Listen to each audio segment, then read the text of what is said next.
you suffer from chronic blushing, especially at work, then the meeting room is probably one of your biggest nightmares. It certainly was for me, especially that tour de table or round robin when everybody introduces themselves.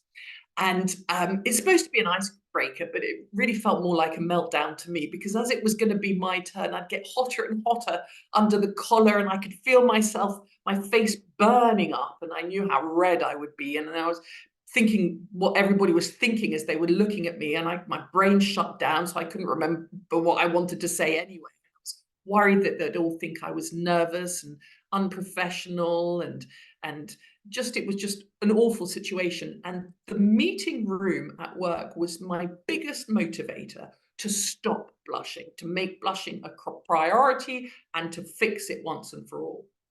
And so I've created a 7-step framework to stop blushing in meetings. So I'm going to share it with you now. I've got some slides for you. So let's have a look at the 7-step framework to stop blushing. So at the moment you're here, you're blushing in your meetings, and your goal is to be able to speak up easily in meetings without blushing, and be able to say what you think without blushing, and be able to contribute your genius without worrying about people thinking that you're nervous or not professional.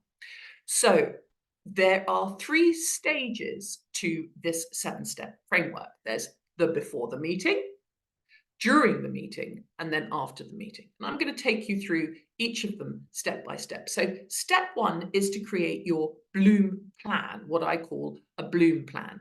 Now, because we want to go from blush to bloom, where you bloom to your full potential. So like any project at work, you have to have a plan. You have to start your plan. I'm about to give it to you in this 7-step framework, but you do need to decide what you're going to do ahead of time. You can't just wait for the meeting when your stress hormones are like through the roof and you're already blushing. That's not the best time to start. You have to start with a plan when you're at home, calm, and you're thinking about it with a cool head. And I'm going to give you the plan. Okay, so step 1 is to create your bloom plan because we want you to bloom to your full potential at work. Step 2 is to take baby steps. Each part of your bloom plan, by the end of this little video, you'll have your entire plan, has got to be broken down into baby steps. Now, this baby step concept is absolutely critical for you to cure your blushing. So if you're distracted, listen to what I'm going to say now. Baby steps are critical because with baby steps, we go through the back door. It's not like you've got to face your blush and force yourself to blush and force yourself to go through these awful blushing situations and episodes. We go through the black door, and we do that with baby steps. Let me explain what I mean by that. So a baby step is something where you know your ultimate goal is to speak up in meetings. But before you even try to do that, you're going to do something much smaller first. So in my case, if you've seen my TEDx talk, Stop Blushing and Speak Up to Unlock Your Potential, I went through this story. So I wanted to be able to speak up in meetings, but I blushed every time I even thought about it. And so I broke it down into baby steps. The first little baby step was that I would just clear my throat in the meeting. I was not going to speak up. So my project for that meeting was to be able to go like that, as if I had a frog in my throat. Or I'm not even speaking up, but if you suffer from chronic blushing, you know that even that is quite a big thing to do. So that's baby step number 1. And you do that a few times in a few different meetings. If it's an online meeting, then maybe you can't do that, but you probably can if everyone's together, but you could say something in the chat. So you break it down. Let's just have a look at a few more baby steps that you could do. These are just examples. You could create your own baby steps in your own bloom plan. You might put your camera on if it's an online meeting. You might write a message in the chat. That's another baby step. You might agree with what somebody has just said. So you're not actually speaking up, but somebody has said something. And if you don't want to say any words, you can just nod your head or write in the chat, yeah, that's a good point. Or you can say, yes, that was a really good point. I was just thinking that. I really agree that that's an important point. You just agree with somebody else. You don't initiate. Another baby step might be somebody else is talking and at the end of whatever they've said, you might ask them a question. Whatever your baby steps are, think about them in advance in your bloom plan. So if you're watching this, press pause for a second. What are some baby steps you could take that aren't speaking up in the meeting? They're way before speaking up, but they're a little project that you can give yourself at your next meeting and have a few of them. You just do one at a time. And at the next meeting, you do it again. And the next meeting, you do it again until you're comfortable with that one. And then you move on to the next baby step and so on. This is really important to curing yourself from blushing. It's not a quick fix, but it does work. All right, that's step 2, baby steps. Now, step 3 is prepare for the unexpected.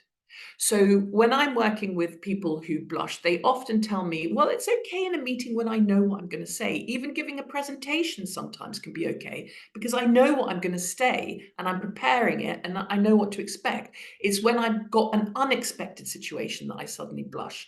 Maybe I'm suddenly introduced to somebody or somebody walks in or it's that kind of thing that makes me blush. So prepare for the unexpected.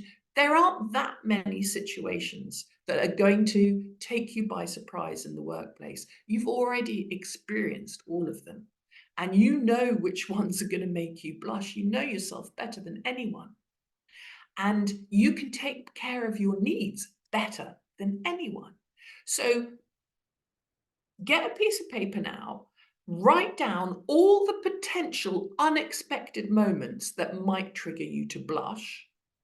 And then that's on one side of the paper. And then on the other side of the paper, what are some things that you could do or say or prepare for so that you already know what you can do at that unexpected moment? If surprise creates a blush for you, then eliminate the surprise. The workplace is a controlled environment. It's fairly easy to predict what's going to happen. So in your bloom plan, start predicting. Get a project together in your bloom plan, and you are going to beat this blush. I promise you. All right. So that was step 3. Step 4 is during the meeting. So step 1 to 3 is before the meeting. Step 4 is during the meeting. At the beginning of the meeting, bond before business. Now, this is really important because when we bond before business, we create a human-to-human connection. So what do I mean by bond before business? So it might be just saying, hi, I'm Madeline. I don't think we've met yet. Shaking their hands. It might be writing, hi, happy to be in this meeting, in the chat. It might be anything like that. It might be saying, oh, I like your shirt. It's a lovely color. Whatever it is, to create a common ground between you and at least one other person at the beginning of the meeting. Once I started doing that in meetings, it changed everything because I was the kind of person that would hope that nobody would introduce themselves to me because I knew I would blush. So instead, when I decided to beat the blush, I would introduce myself to them so that I'd already done it. I was taking the action. I was controlling it.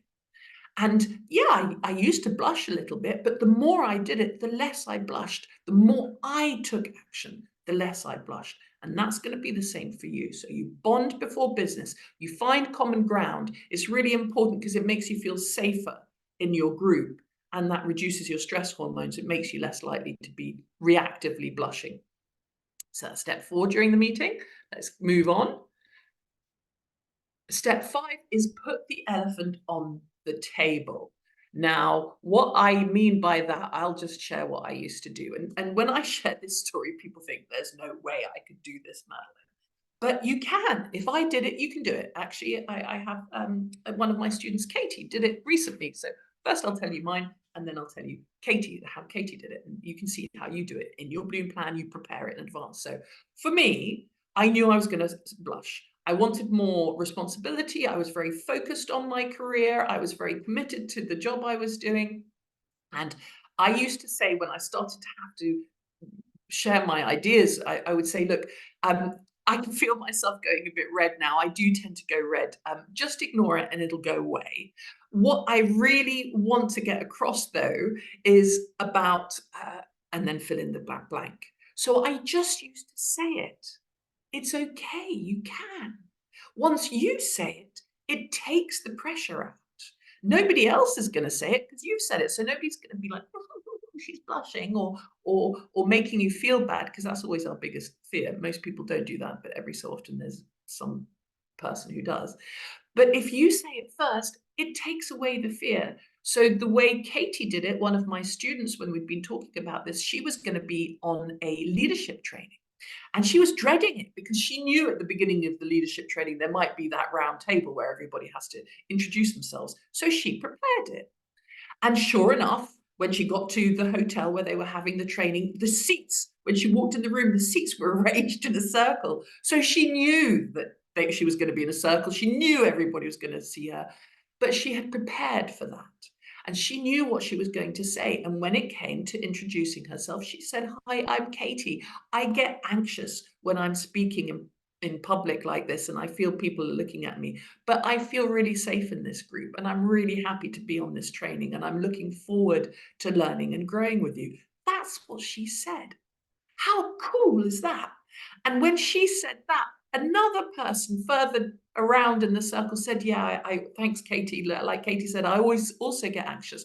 And it created such a great tone for the rest of the training that everything went really well. So it does take courage, but if I can do it, if Katie can do it, you can do it.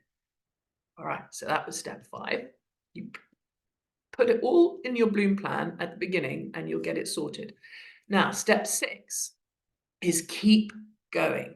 So I know from bitter experience that once you start focusing on your blushing, you will get flare-ups because now you're focusing on it even more. I know you're focusing it on it all the time anyway, but now you're focusing on it even more. And so you will get blushing flare-ups.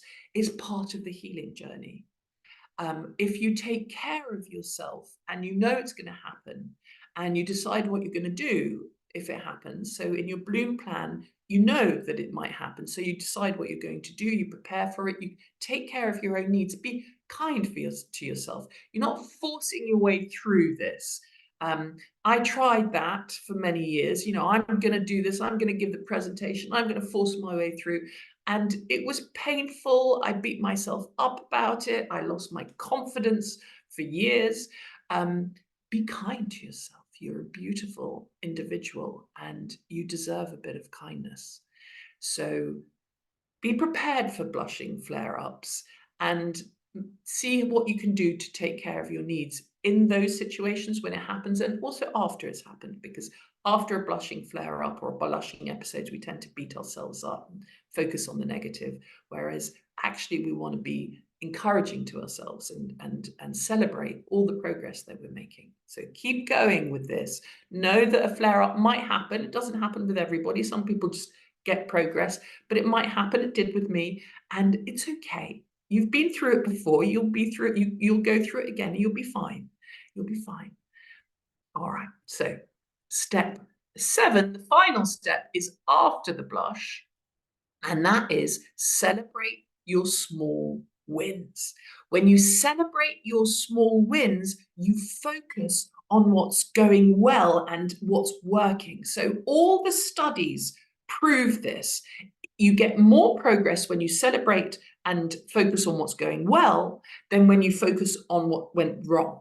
So whether it's studies on stammering or stuttering, whether it's studies on sporting, you know, basketball, athletics, whatever it is, when you focus on the small wins that you made, the things that made a bit of difference, the things that went well, you make more progress faster than if you focus on what didn't go well. And I know that you, as a blusher, if you're still watching this, you probably beat yourself up afterwards. Either you forget about it and avoid it completely, ostrich in the sand type thing, because it's a protective mechanism, or you beat yourself up. Oh, I should have said this and I should have done that. And what were they thinking about this? And I wish I didn't blush. And I hate this. I hate living this body. I hate the fact that it's like I haven't got any control. I've got an alien in my body that takes over my body. You keep thinking all that negative stuff. It's just you're just gonna focus on it, and it really doesn't help. Focus on the fact that, yeah, I cleared my throat. I went like this in the meeting. That's progress. I'm on the road. I'm on the road to being able to speak up. I've made the first step. Focus on what went well. And yeah, I blushed and I still carried on speaking. Brilliant for you. Well done. You're courageous. Focus on what went well. Be kind to yourself, be encouraging to yourself.